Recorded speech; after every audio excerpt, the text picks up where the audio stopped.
बातमी पाहूयात। श्रीरामपूरमध्ये महाराष्ट्र एटीएसनं कारवाई केली आहे। पाकिस्तानी गँगस्टरच्या संपर्कातले 4 जण आता एटीएसच्या ताब्यात आहेत। चौकशीसाठी ताब्यात घेतल्याची सध्या प्राथमिक माहिती समोर आली आहे। श्रीरामपूर शहरात पोलीस ठाण्यामध्ये ही चौकशी केली जाते। सोशल मीडियाच्या माध्यमातून संपर्क केला असल्याची सुद्धा माहिती मिळालेली आहे। पाकिस्तानी गँगस्टर भाटी राणाच्या संपर्कात असल्याचा सुद्धा संशय व्यक्त करण्यात आलाय। सलग 10 तास संशयित तरुणांचीच कसून चौकशी सुद्धा करण्यात आली। चौकशी दरम्यान एटीएस कडून कमालीची गुप्तता सुद्धा बाळगण्यात आली आहे।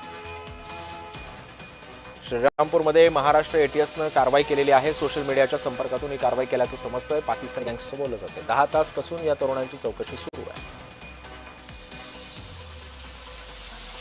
चौकशीसाठी या तरुणांना ताब्यात घेतल्याचं समजतंय। महाराष्ट्र एटीएसनं ही कारवाई केलेली आहे।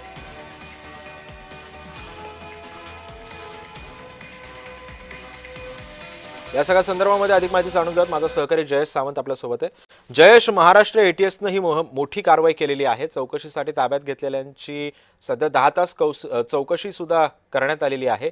काय एकंदरीत या चौकशी अंती बाब समोर आलेली आहे, काय माहिती आहे?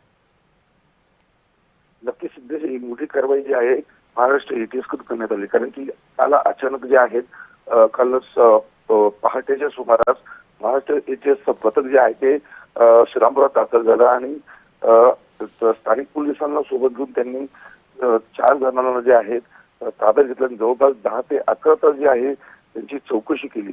या संदर्भात या चौकशी दरम्यान असलेली गुप्तता पाहण्यात आली।